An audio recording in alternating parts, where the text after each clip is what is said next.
Okay, so I finally finished my lithium upgrade, and I say finally. I think start to finish, it probably took me 6 hours, and I could probably do the next one if I did one in maybe 5 hours. But I will show you what the finished product looks like, and kind of walk you through step by step.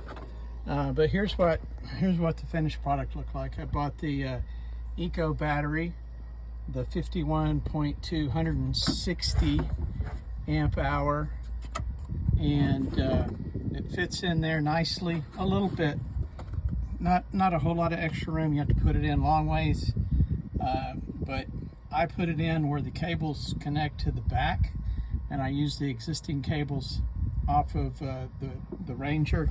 I did put an extra DC 48 volt to 12 volt converter right here, and these cables actually came off of the main cables, the one cable that goes to the controller, and I think the other one goes to what most people refer to, I think, as a contactor, which I call a solenoid. But anyway, the strange thing, it's not strange, but really you don't have to worry about connecting any other wires other than the main cables that go to the contactor and the controller.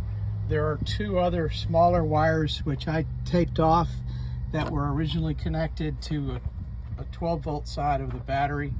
There was one on the passenger side, kind of in the rear, and then one on the driver's side under the seat that was connected to another battery that just had 12 volt. I'm not 100% sure what those did in the old configuration, but thanks to Ray and to Travis, they confirmed that those do not need to be connected to anything, and I did not connect them to anything. I taped them off, and everything works fine. I will show you that in a minute. There's the new lithium charger that came with the kit, and then there's plenty of room. I ran the cables up underneath here that go to the new meter, which is that one over there. But yeah, overall, I'm telling you, it really wasn't hard. Probably if you just said one thing that took the longest, it was getting the old batteries out. I mean, that probably took me 2 of the 6 hours total. So here's the new meter. I just cut a hole in the dash right there, fits nicely, left the old one in. The old one lights up, but it doesn't really do anything anymore. There's the old one, and as you can see, all the lights, dash lights and everything work. Those main 48 volt cables go to the controller, and then the controller sends everything up to the front to another DC to DC converter that runs 12 volt to all of your dash, with the exception, of course, of the new meter. I've already mentioned this in one of the other videos, but there is, when you unplug the old charger, you've got to jump 2 wires. One's a solid brown to a brown and yellow. You jump those together. You could even cut them and splice them together, so that at least my EV, which is a 2019, I needed to do in order to make it run. I did that early on, and again, thanks to Ray and to Travis for that little hint. It works like a charm. There's my charging port right there. I just plug in an extension cord, and everything is good. So there's the new port right there. I took it out for its inaugural run a little while ago, and got it up to 26 miles an hour. So I'm pretty happy about that. Can't really give you a report on how many miles I'll get out of it, but I don't go that far anyway. It took about 5.5 hours to get from a charge level of about 24% on the battery to 100%. I don't see myself dropping it down to much under 50 going forward where I recharge it. So anyway, I hope your conversions go as smoothly as mine did. Again, I was a little bit surprised that it wasn't more complicated. If you're contemplating, do I go with new lead acid batteries or jump to lithium? Man, I would absolutely go to lithium. I probably lost a little over 550 pounds worth of battery. I did put me another 12 volt connector, USB 12 volt outlet right there in case I need it. Anyway, good luck everybody. Okay, I'm about to start a lithium conversion in a 2019 Polaris Ranger EV. Been doing some reading on some forums, and I think first of all I'm going to take the side panels off. It looks like a Torx size 30 is what I start with, and then start undoing all these wires on my old batteries, the cables, and going with the Eco, I think it's a 52 volt 160 amp conversion. I believe at some point I'm going to have to jump some wires from the old charger. That, the way I understand it, if you don't do that, if you have like a 2017 or newer, you need to jump a couple of wires so that it does not interfere with the system that automatically cuts it off when it's charging. So I'll let you know that as I get farther along. Right now I'm about to start taking the panels off and removing batteries. Okay, so far I have gotten most of the batteries out on one side, and not anything difficult, just have the right tools. So far I have used a Torx head size 30 to get the most of the bolts that hold the side panel on. And these are the bolts. So there's 1, 2, 3, 4, 5 kind of long ones that came out of this area on the floor, and then there's some shorter ones that came out of this area in here, and there was even one up underneath. And then you have these little plastic tie-in pieces that I just pried out with a big screwdriver. So again, so far I've used a 1/2 inch socket to remove the cables off of the batteries. So these are size 1/2 inch. And then I used a 10 millimeter socket to get the holders that hold down the batteries, the bolts, the real long bolts that go down to secure the batteries in.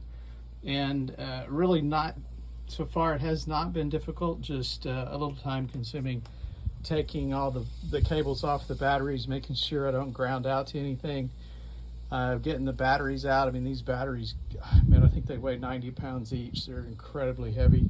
Really looking forward to getting the lithium battery in and doing away with water maintenance and all of that stuff. So that's the update for now. Be back shortly.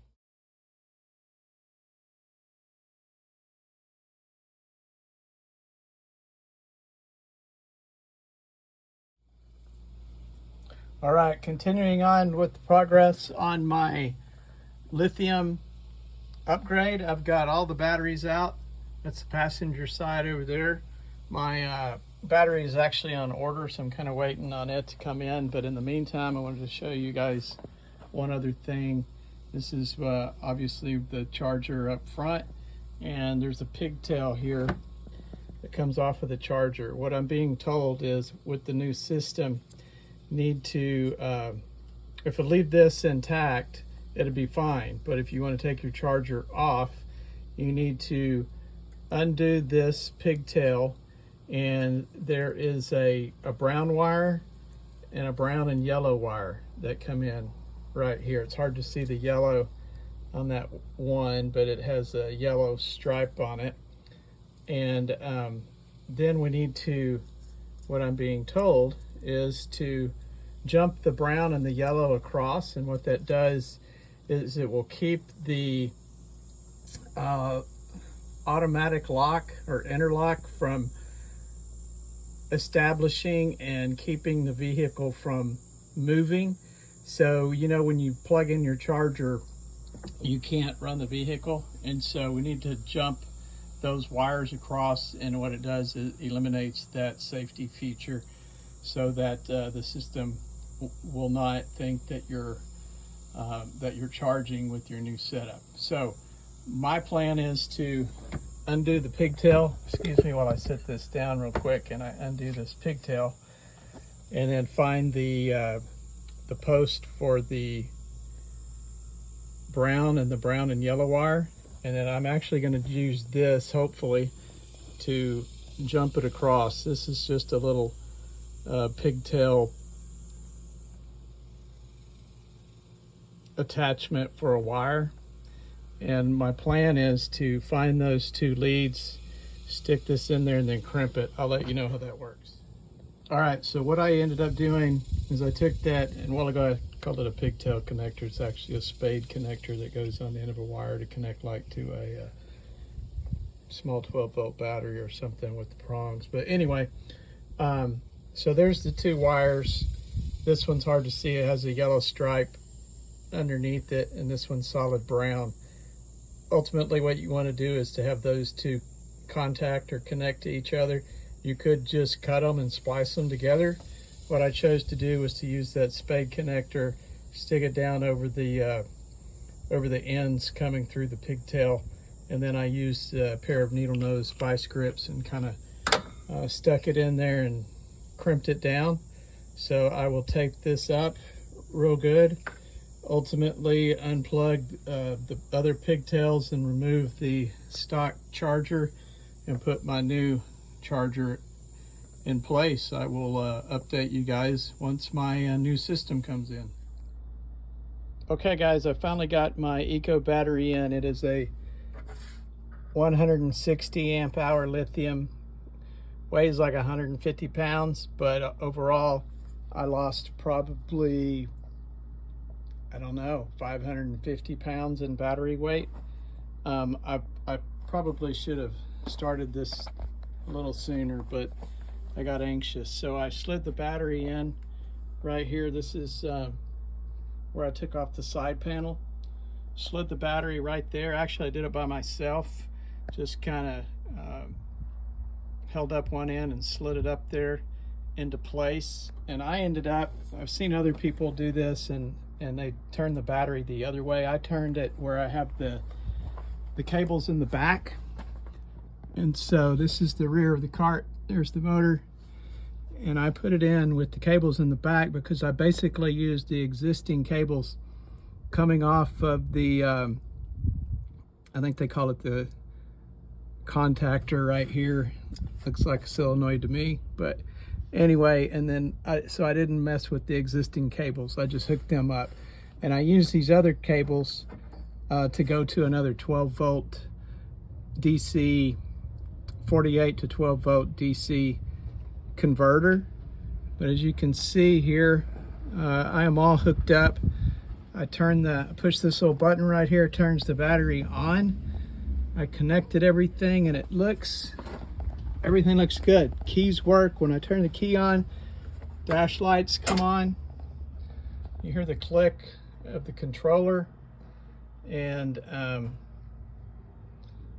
everything works. I put it in forward, moved, put it in backwards, moved it. Here's the meter that came with the battery. Here's the charger. I don't have it hooked up completely yet, but I have the lines run to the back. And now I'm just going to secure the battery into the compartment.